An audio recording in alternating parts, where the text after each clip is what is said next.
What's up YouTube? I'm back in the still standing garage, and in this video I'm gonna start working on the Monte's engine. This is a 305 5.0 V8.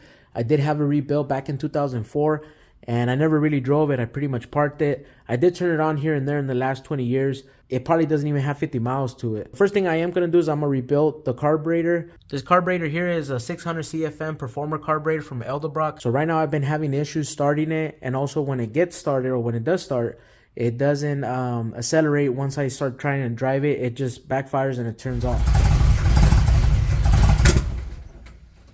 I do have a rebuild kit here ready to go, so I'm gonna start taking apart the carburetor, take it off of there. I do need to clean it all up. As you can see, everything's real nasty, everything's real dusty from all the body work on the Monte here. So let's get to it and start taking off this carburetor.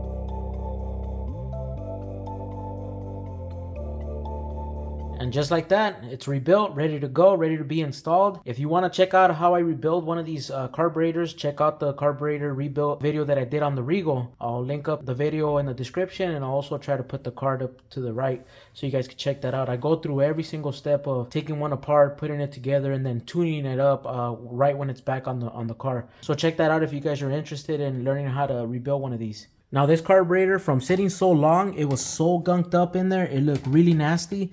It looked really bad. Not only did it look bad on the outside, but the inside, when I took it apart, it was worse than the Regal.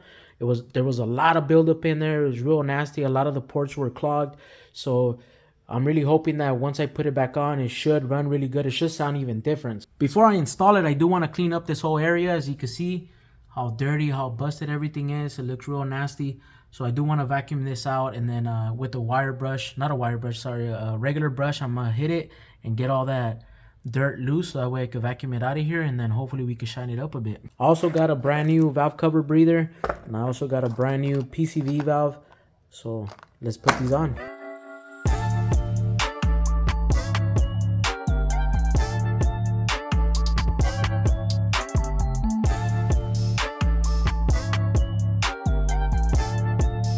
I cleaned it up as much as I could. It looks real nice now. Like the valve covers, as you can see, they're nice and chrome.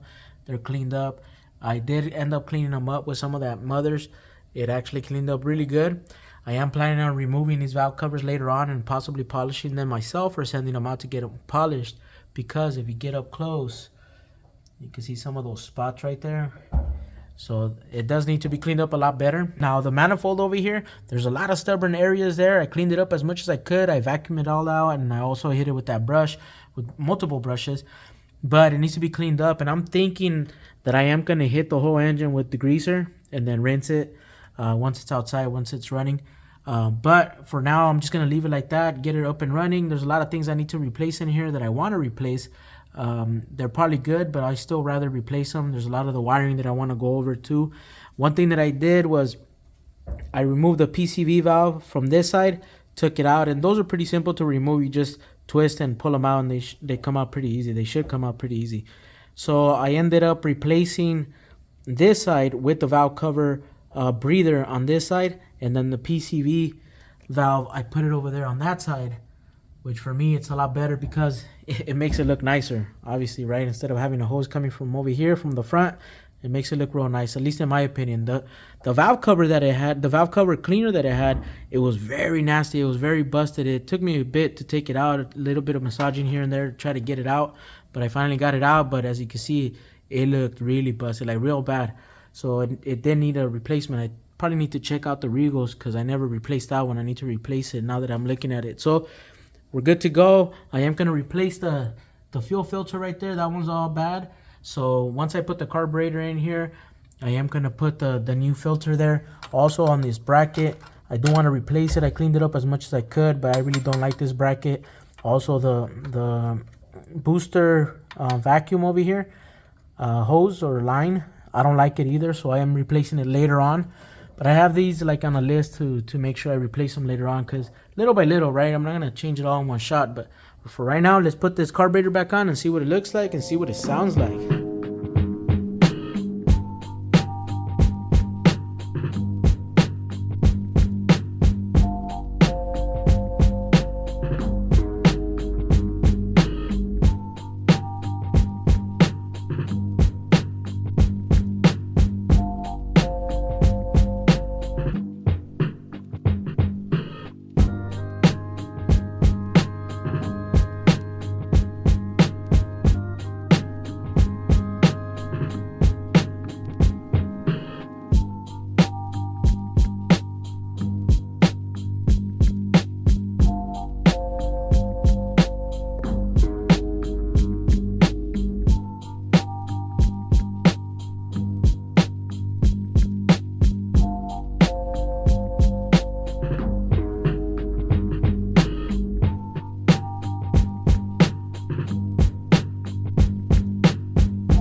There it is, everything's hooked up, ready to go. I really don't like this fuel line right here. It looks real nasty. It looks real bad with all those hose clamps there. So after a whole bunch of testing, as soon as I get it all going on point, then I'll start replacing parts for new ones. I do want to go through all the wiring in the back over there. As you can see, it looks real, it doesn't look bad, but for me, once I got into it, it looks nasty. It looks like it needs to be touched up. So right now I'm gonna try to start it, right? Because I do need to crank it a couple of times until the fuel gets all into the bowls inside of the carburetor, and then after that we have to tune it. It is getting late right now. I don't even know what time it is right now, but I'm gonna try to start it, see how it turns on, if there's any leaks or anything like that, and then tomorrow I'll turn the car around, because I do want the exhaust on the outside over here, because I don't want to eat all the fumes over here.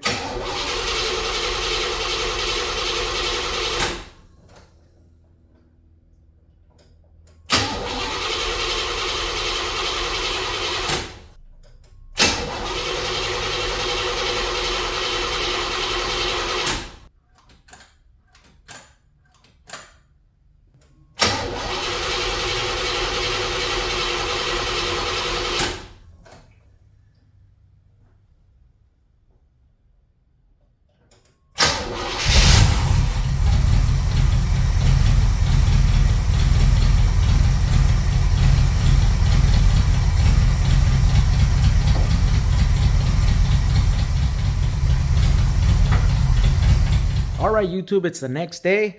I already went ahead and I put the air filter back on. I do want to replace it. That one's a very old one. I shook it off and blew it off right now, put it back on, so just for testing right now, right? So this is going to be a cold start. See how it turns on. Nothing's been adjusted yet. I'm going to turn the car around like I mentioned, and then we'll get the tuning on the carburetor. Let's go.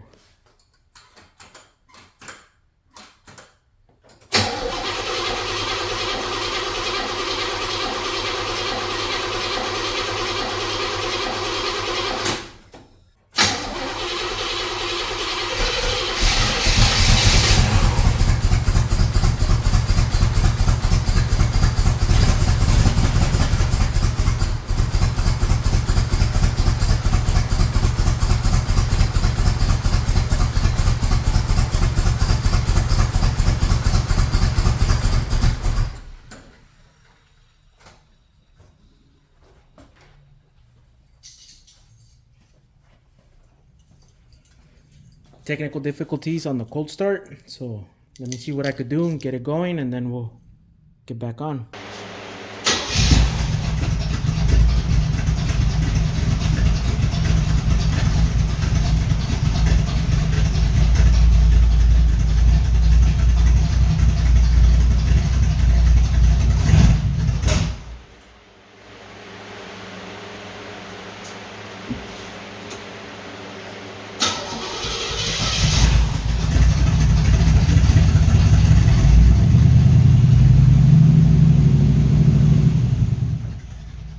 After many tries, I finally got the Monte to stay on. I did have to switch out the battery from the Regal to the Monte because I drained the battery on the Monte. So I did keep it on long enough to turn the car around, which is what I wanted. I probably should have started with the car facing the other way, but it is what it is.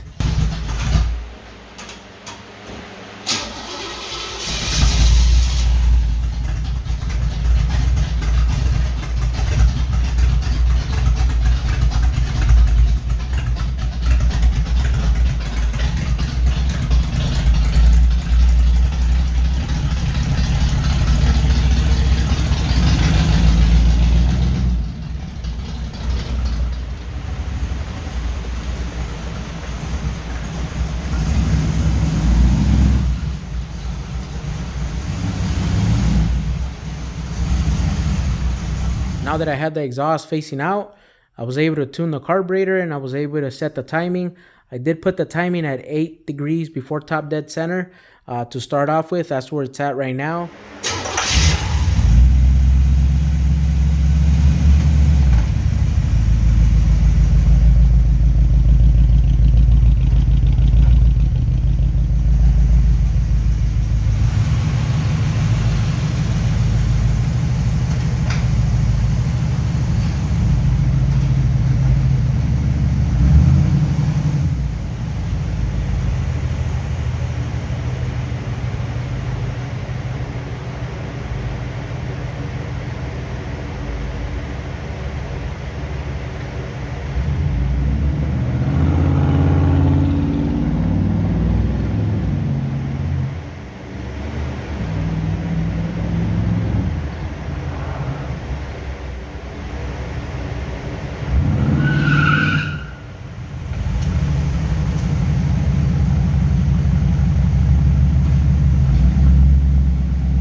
And now that it's facing this way, I noticed I had it idling right here. You can see all that black soot and stuff.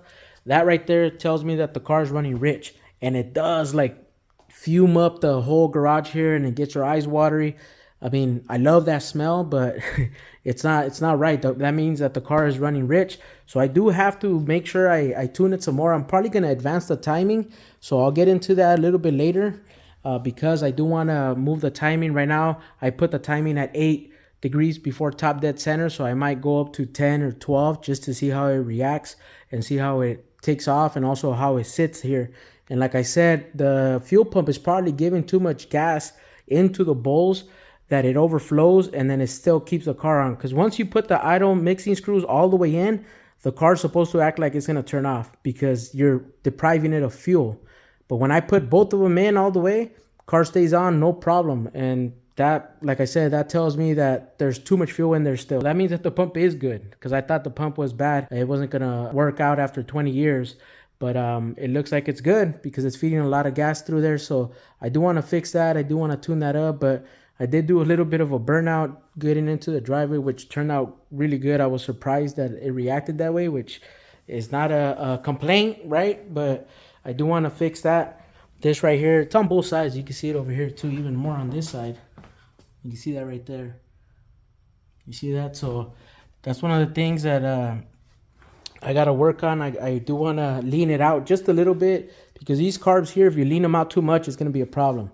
They need to run a little rich. The Regal runs rich too. So I did advance the timing on that one. And that one looks pretty cool. If you guys haven't seen the Regal, I'll show it to you guys in this video.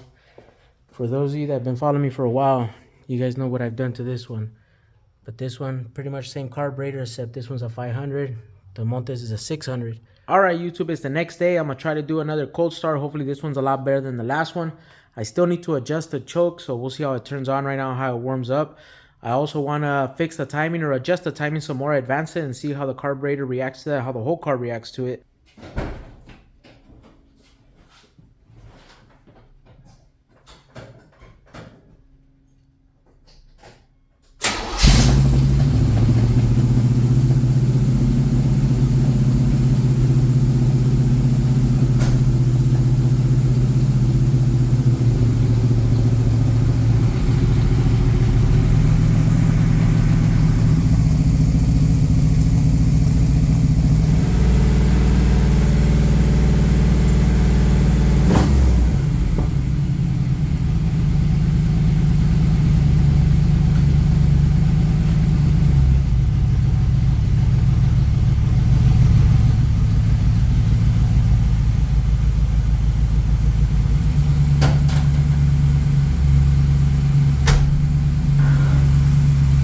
here's how I set the timing on the Monte. I'm using an Innova timing gun. I'll put a link in the description for everything that I'm using in this video, or that I used in this video. I hooked up the timing light to the battery, negative and positive. And I hooked up this end to the number 1 spark plug wire. I loosened up the distributor. It has a bolt at the very bottom. I loosened it up enough to where I could move the distributor with a little bit of force. I didn't want it too loose because with the vibration of the motor, it will make it walk. I then disconnected the hose from the advanced on the distributor to the carburetor, and I put a bolt to plug up the line, and I used a plug to plug up the port on the carburetor. With the car on and warmed up, I pointed the light to the tab on the timing cover. I'm not sure if it's going to show up all that great on this video. I'll try to put it on the screen. For me, I had it at 8 degrees before top dead center, and I started playing with it, moving it up, advancing it up 2 degrees at a time, and I landed at 16 degrees before top dead center. That's what made the Monte the happiest. And in order to advance the distributor, it would have to be counterclockwise, and to retard the timing, I had to go clockwise. And to set the idle mixing screws, I used this vacuum gauge. I plugged it to the right side of the carburetor, and I started with the driver's side idle mixing screw. I screwed it in all the way, and I started backing it out until I got the highest vacuum. So on this gauge, it going down into the green, that's the highest vacuum, and then going clockwise is the lowest vacuum. So you want to get the highest vacuum here. The green really doesn't matter, you just want to get the highest vacuum possible. So I backed it out enough to where it started going down, and I screwed it back in until it gave me the highest vacuum, and then I backed it out a quarter turn.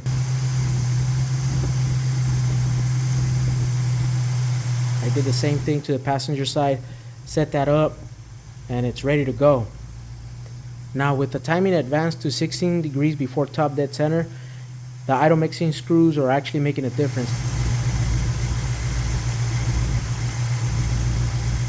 So this is where the motor is the happiest.